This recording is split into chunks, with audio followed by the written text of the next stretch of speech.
Salut et bienvenue dans la peau d'un producteur. Aujourd'hui je nettoie l'estragon. Alors vous voyez, ça c'est de l'estragon de Provence. Donc là celui-ci il est sec, vous voyez. Ce que je vais regarder, comme d'habitude, je regarde dans l'état qu'il est. Là on sort de l'hiver, je l'avais laissé pousser un peu exprès. Et là je regarde. Donc là hop, je fais comme ça, je mets les secs d'un côté. Il y a toujours dans la pépinière, puisque regardez,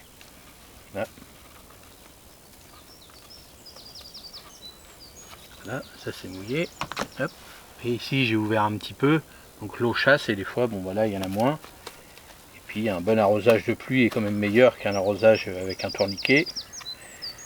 Parce que le tourniquet, des fois, il n'est jamais bien uniforme, donc il faut surveiller.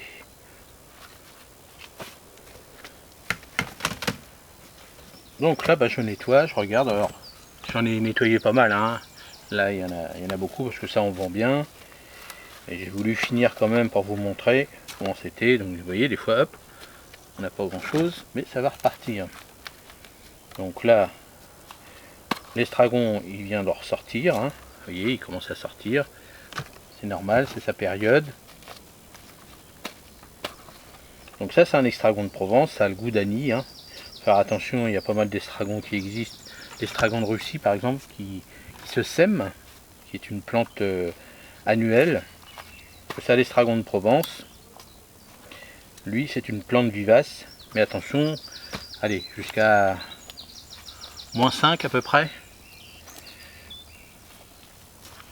-5, avec dans un sol bien drainé, au soleil, que les racines sont en surface. Ça drageonne en fin de compte. Donc il faut faire attention. Il aime bien le soleil. Alors, non, pas non plus cramer complètement. Si vous êtes dans le sud, faites attention par rapport à vos sols. Il aime bien un sol riche mais pas lourd. C'est-à-dire pas les terres argileuses, tout ça. Si vous avez une terre argileuse, il faut mieux le mettre, le planter avec du bon terreau, mélange, moitié-moitié. C'est mieux même je dirais 3/4 de bonne terre, c'est-à-dire style compost, terreau, tout ça, et puis un quart de terre si elle est argileuse. Donc voilà, l'estragon, bon après ça c'est excellent, l'estragon,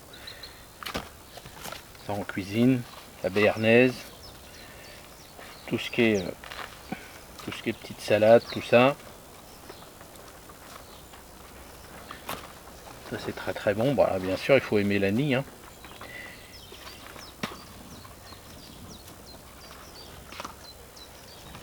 Alors tous les ans j'ai un peu de perte. Là j'ai bien une trentaine de godets qui ont pas repoussé.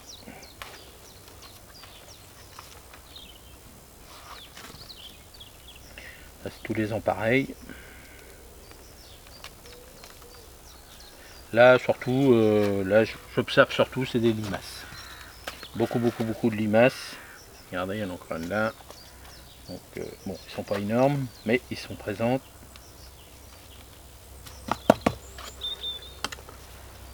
Allez, encore un.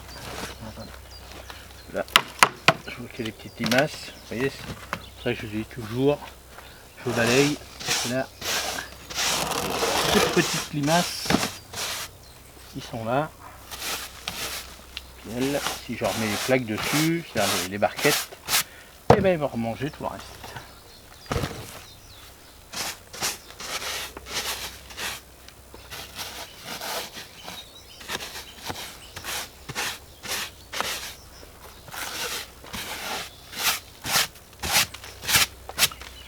Voilà. Allez, on va faire la dernière ensemble. Et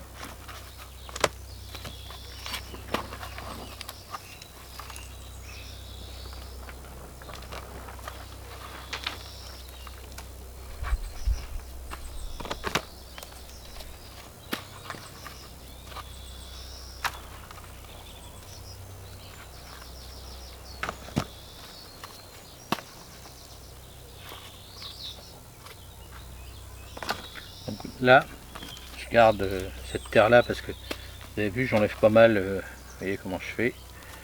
J'essaie de... Bon, on peut en casser un petit peu, mais c'est pas très grave. Vous voyez, hop, on essaie d'enlever la mousse. Puis là, ça fait un trou. Donc après, ce que je vais faire, avec la terre que j'ai récupérée des autres pots, vous voyez, par exemple, comme ceci. Alors bien sûr, je regarde s'il n'y a pas de verre, s'il n'y a pas de choses comme ça avant de remettre dessus. Hein, et puis je vais faire ça tout le long. Ben voilà. Hein, heureusement que ça casse pas. Et voilà.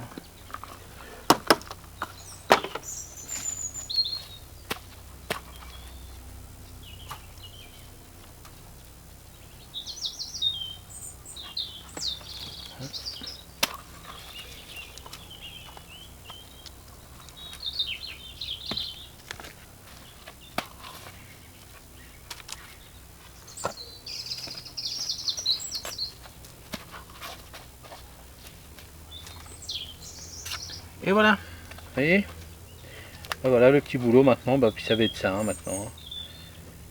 Ça va être surtout désherbage, observation. On regarde là, bon là, pour l'estragon j'ai vu que de la limace. Que de la limace. Donc voilà, donc là je vais recouvrir tout ça après de terre. Et puis voilà. Alors j'espère que ce petit moment passé avec moi au travail à la pépinière vous a plu. On a entendu les petits oiseaux, ils sont toujours là, pas de musique ni rien. C'est eux qui font la musique. Et puis voilà, j'ai fini mon estragon, donc l'estragon de Provence, hein, comme je vous ai dit, au soleil, dans une terre légère. Très très bon pour la cuisine. Hein. Et puis après on peut faire des liqueurs, on peut faire des desserts, on peut faire beaucoup de choses avec l'extragon. Prenez l'extragon de Provence, on appelle ça aussi l'extragon français. C'est le meilleur, c'est lui qui a vraiment plus de goût que les autres, bon pas terrible. Maintenant si vous connaissez une variété d'extragon, alors moi j'en connais une autre, extragon du Mexique, mais en fin de compte c'est une petite tagette, alors une petite qui monte un peu plus haut, qui a le goût vraiment là de réglisse. On l'appelle l'extragon du Mexique, mais pas l'extragon français. Donc il faut vraiment prendre l'extragon français ou de Provence, celui-là qui est excellent pour toute la cuisine française aussi, hein, la béarnaise et autres. Que l'autre extragon de Russie, il a plein de vertus, mais il n'a pas de goût. Donc voilà, donc j'espère que ça vous a plu, encore ce petit tour dans la peau d'un producteur. Et puis dites-moi vous comment vous consommez l'extragon, comment vous le plantez, et puis si vous avez des astuces, n'hésitez pas.